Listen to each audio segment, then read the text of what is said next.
Labadiena, brangus mano kanalo žiūrovai. Ir vėl aš Kristina, šiandieną esu kartu su jumis savo jaukioje virtuvėlėje. Ir šiandieną mes išsikepsim be galo skanų tortą su desertinė varške.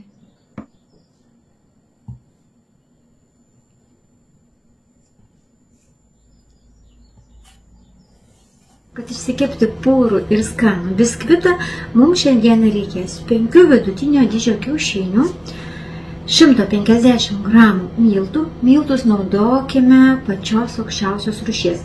Ir lygiai tiek pat, kiek miltų, tai yra 150 gramų cukraus. Pakelis vanilinio cukraus, tai gali būti 5 gramai arba 7. Ir 1 šaukštelis kepimo miltelių. Bei žinoma, žiupsnelis druskos. Aš biskvitą kepsiu orkaitėje, kuri jau yra įjungta iki 180 laipsnių kaisti. Tai yra orkaitė, kuri kaista iki 180 laipsnių, viršus apačia. Šiandieną kepu be ventiliatoriaus. Skardą naudosiu 21 cm skersmens. Puikiai tinka 22. Biskvitinė masė, kurią mes darysime, jinai negali supilti, pavyzdžiui, formą, stovėti ilgai kambario temperatūroje, kadangi visa ta masė, kuri būna puri, jinai po to jums ir oro burbuliukai, jie ima sproginėti ir mūsų masė nusėsti. Tad prieš pradedant daryti biskvitinį tešlą mes turime įsijungti orkaitę. Orkaitė pas mane yra įjungta iki 180 laipsnių temperatūros, viršus apačia be ventiliatorius. Aš darysiu su stacionariu mikseriu. Taip pat jūs galite daryti su rankiniu mikseriu, tai nėra didelio skirtumo. Tiesiog, pavyzdžiui, mano stacionarus mikseris tai gali išplakti per 5 minutės, o jūs su rankiniu mikseriu visą tai galite padaryti per 10 minučių. Masė turi būti be galo puri ir, žinoma, balkšvos, beveik baltos spalvos. Pirmiausia, į mikserį supilsiu 5 kiaušinius, įdėsiu žiupsnelį druskos. Ir galima iš karto suberti visą cukrų. Aš cukrų iškart įdėjau ir vanilinį cukrų. Ir dabar jungsime. Pas mane mikseris yra 6 pakopų, tai yra 6 greičiai. Aš jungiu pradžiai ant lėčiausio ir po truputėlį greitinu. Kiek užtruks laiko visas šis procesas, sunku pasakyti, tai priklauso nuo jūsų mikserio galingumo. Bet maišome iki tol, kol masė bus kokius 3 kartus didesnė ir beveik baltos arba labai šviesiai geltonos spalvos.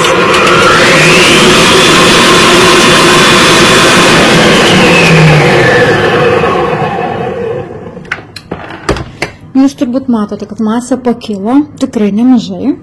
Pas mane mikseris sukosi 3 minutės ir aš dar kokias 2 minutės noriu pamikseriuoti, bet realiai masė beveik yra gera. Pasižiūrėkit, kokia man pasidarė puri ir gan tiršta.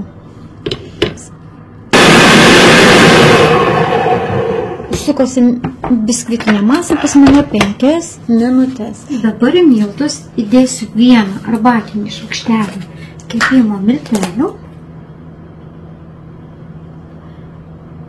ir po truputėlį įmaišysiu biskvitinę masę. Pasižiūrėkit, kaip gerai įsiplakė kiaušiniai su cukrumi, žiupsnelį druskos ir vaniliniu cukrumi. Būtinai, brangus mano žiūrovai, reikia būtinai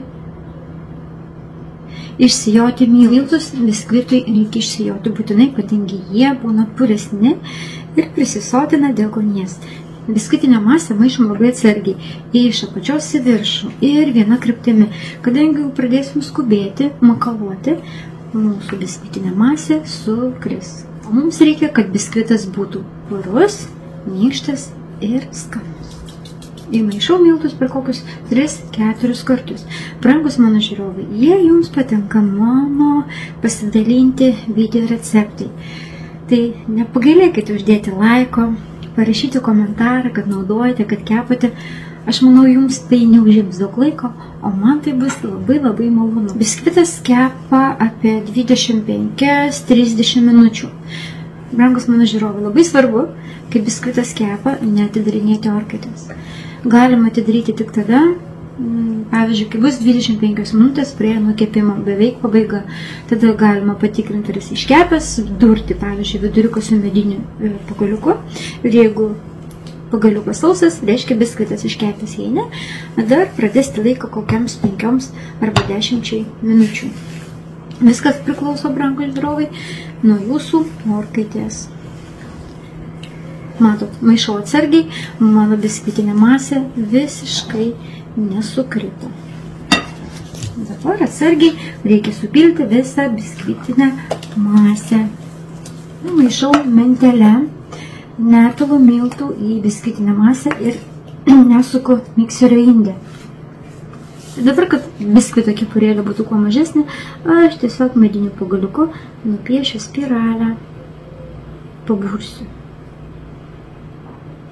Ir viską. Ir dabar dedam kepti. Dar kartą priminsiu, orkaitė 180 laipsnių temperatūros, viršus apačia be ventiliatoriaus kepsim 25-30 minučių.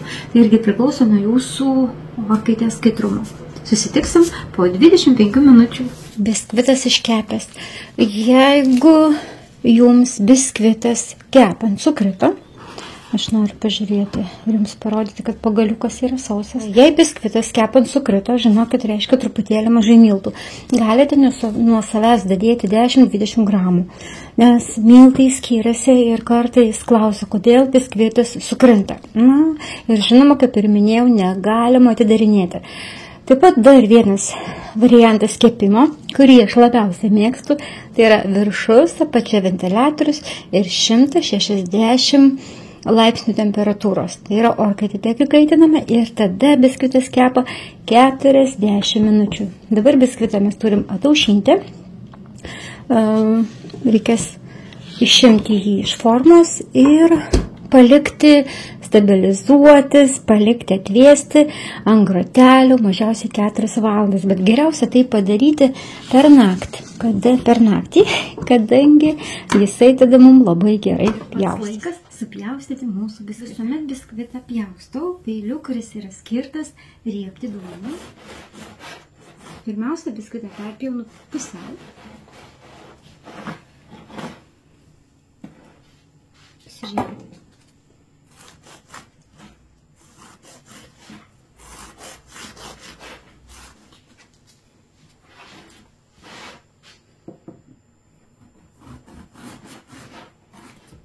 Štai taip, man biskvitas susipjausti į 4 dalis. Ir atėjo metas pasidaryti tortui kremų. Mums reikės 700 gramų varškės. Varškę galime naudoti tokią, kokią mėgstate. Riebę, neriebę, tai tikrai neturi reikšmės. Svarbiausia, kokią mėgstate. Reikės grietinėlės 400 gramų. Aš turiu čia tokį gerą visai indą, talpą, kur yra ir mililitrais, ir gramais. Labai pavykęs pirkinys.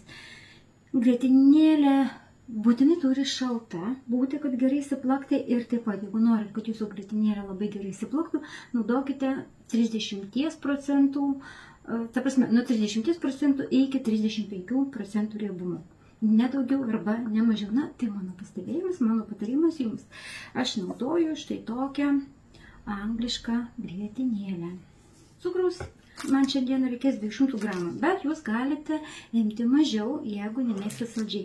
Galima, pavyzdžiui, paimti 150 gramų. Vanilinio cukraus 10 gramų, pas mane yra 2 pakeliai, 2 valgomieji šaukštai, grietinės. Grietinė irgi naudokit tokį, kokią mėgstat, riebumas nesvarbu. Šiandieną aš naudosiu džiovintus abrikosus, džiovintas slyvas ir džiovintas spanguoles. Galima naudoti vaisius, džiovintus, bet kokius mėgstat. Galima, aišku, naudoti šviežius, konservuotus arba netgi pakeisti riešutais. Bet man šie 3 džiovinti vaisiai labiausia patinka. Ir pirmiausia, ką mums reikės pasidaryti, tai iki vientisumo, iki vientisos masės sublenderiuoti varškę, grietinė ir cukrus. Visi reikalingi ingredientai būna surašyti po video aprašyme, nes kartais gal kažką netaip galiu pasakyti, ne tokį kiekį būna, žinokit, tiesiog susipainu netyčia, tikrai nenoriu jūsų klaidinti, tad visuomet po video prašau tikslius ingredientus ir jų kiekius. Ir su blenderio pagalba viską labai gerai sublenderiuojam. Reikia stengtis, kad nebūtų gabaliukų. Kuo mažiau, tuo geriau, nes realiai tokiu kremu, kokį mes šiandieną pasidarysim pertepimui, galima ir apsitepti. Mano varškė yra labai tiršta, tai aš dapilsiu truputėlį grietinėlės, kad jinai geriau susiblenderiuotų, kad būtų lengviau blenderiuoti.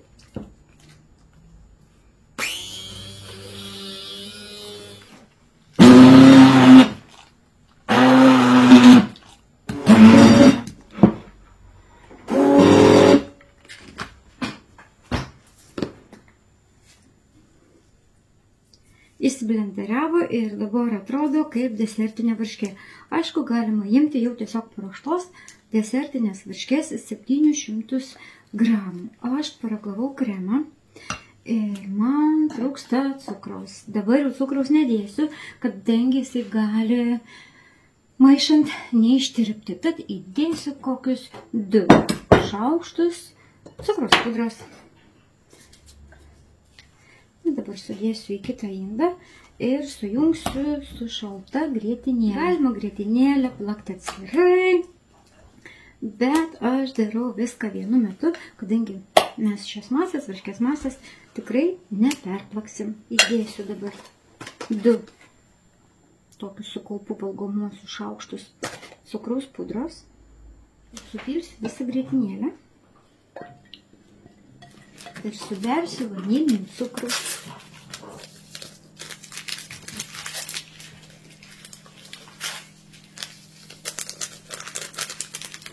Ir mikserio pagalba viską gerai išmaišysiu iki tol, pakol bus masė labai standi, tvirta. Reikia truputėlį atsargiai, kadangi grietinėlė gali persiplakti. Aš dabar biškį pamaišau, kadangi dėl cukraus pudros, ir jeigu to nepadarysiu, iš karto jungus mikserį gali čia būti cukraus pudros debesis. Ir po truputėlį neskubėdami pradėsiu maišyti. Brangus mano žiūrovai, jeigu stebite mano video pamokėlės, turbūt žinote, kad ir grietinėlė, kaip ir kiaušinius arba kiaušinių baltymus, maišau viena kryptimi, nemakaluoju. Tada būnu garantuota, kad grietinėlė įsiplaks. Taip pat grietinėlė turi būti labai šalta. Na, ta prasme, tiesiai iš šaldytuvo.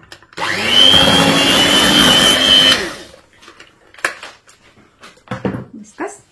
Kremą padalinau į 3 lygias dalis. Tai yra, kiekviena lėkštutė turi po 350. Ir man dar liko 330 gramų kremo, kuriuo aš galėsiu pasipuošti tortą.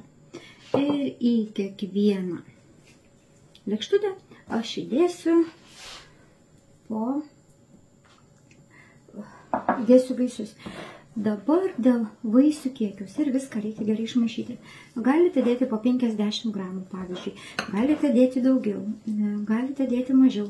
Čia viskas priklauso, kaip jūs mėgstate.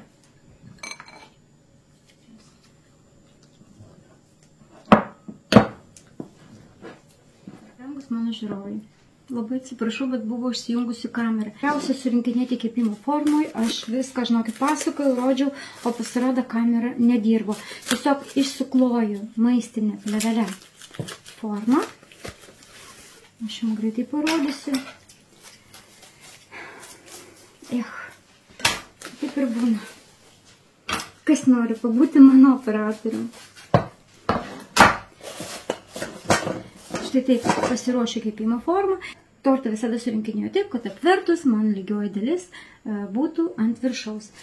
Ir pirmiausia, susilaistau pienu ir saldžiu pienu arba syrupu, biskvitą, susilaistau atsargiai ir dedu štai taip į formą. Tada būtent šitą dalį dar sulaistau ir tada dedam kremą.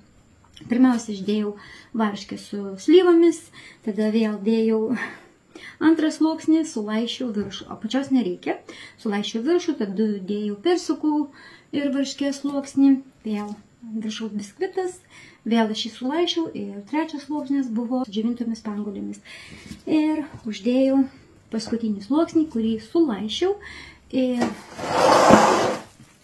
torto viršų irgi aptraukiau maistinę plėvelę, kadangi aš turiu atskirą šaldytuvą, bet gal jūs neturite atskirą šaldytuvą ir tortas gali prisigerti kitų kvapų, nuo maisto, nuo dešrytės ar nuo žuvytės, visokių skonių ir kvapų. Tad, kad to nenutiktų, tortą saugiai reikia apdėti plėvelę. Ir dabar mano tortukas keliaus į šaldytuvą 12 valandų. Tiesiog stabilizuotis, kad sulaistyti biskvitai, jie puikiai įsigertų skonių, kvapų. Kremas labai skanus, labai kvepia. Tad, brangus mano žiūrovai, susitiksim po 12 valandų. Labas rytas, grįžau pas jūs su tortuku, kuris pastovėjo visą naktį šaldytuve. Ir mes dabar jį labai paprastai pasipuošime, kadangi šį tortuką darau savo šeimai, tai aš nieko išskirtinių nepuošiu. Tai bus pats paprasčiausias būdas. Mes jį lyginsime likusiu kremu. Dar kartą atsiprašau, brangų žiūrovai, kad įvyko nesusipratimas, įvyko vos negėdimas ar ne, kad įsijungia kamerą. Aš labai apgailestauju, bet labai tikiuosi, jūs esate labai supratingi mano žiūrovai ir puikiai viską patys pasidarėte, sutepėte tortuko kremu. Matote, jisai yra labai lygus, labai stabilus ir kremas pas mus be jokios želatinos ar papildomo standiklio. Ir mano vakar liko kremu. Ir dabar pirmiausia, truputėlį prasilyginu viršų. Kremas yra labai puikus ir jo galima minimaliai pasipuošti tortuką ir net prasilyginti. Nepatariu, brangus žiūrovai, ant šio kremo dėti cukrinės masės papuošimų. Kadangi pastovėję tokios detalės papuošimų gali pradėti tirpti. Jeigu paviršliuko norėtumėm uždėti ant tokio kremo taip pat cukrinę masę ir cukrinės masės dalį, kuri liečiasi su šiuo kremu, mes galim aptepti, kad ir tirpdytų šokoladu. Pasižiūrėkit, kaip čia viskas gerai tepasi. Brangus žiūrovai, aš tikrai labai tikiuosi, kad šis receptas jums tikrai bus labai naudingas ir tai bus vienas iš skaniausių receptukų, kuriuos kepsite savo šeimai. Jeigu taip, kepkite, darykite. Jeigu esame kartu TikToko platformoje, žymėkite mane, pasidžiaugsime kartu. Dalinkitės mano YouTube'ės nuorodėlę, šio receptuko nuorodėlę su savo draugais socialiniuose tinkluose. Man tai tikrai bus labai labai malonu. Žinant, kad kuo daugiau žmonių kepa būtent pagal šį receptą. Truputėlį galima pranykinti. Labai noriu tortuką puošti minimaliai. Ir truputėlį apdailinsiu viršų. Ir ant viršaus uždėsiu džiovintų vaisių, džiovintų uogų.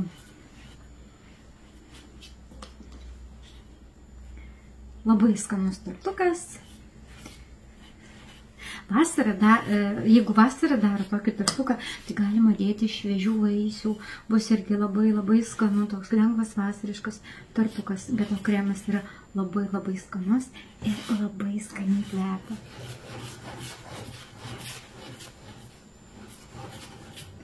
Ir dar vos pralyginu.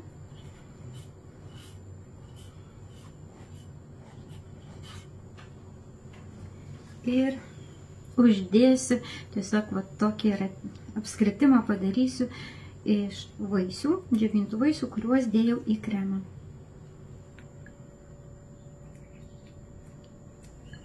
Džiovintų spanguolių, jos labai skanios.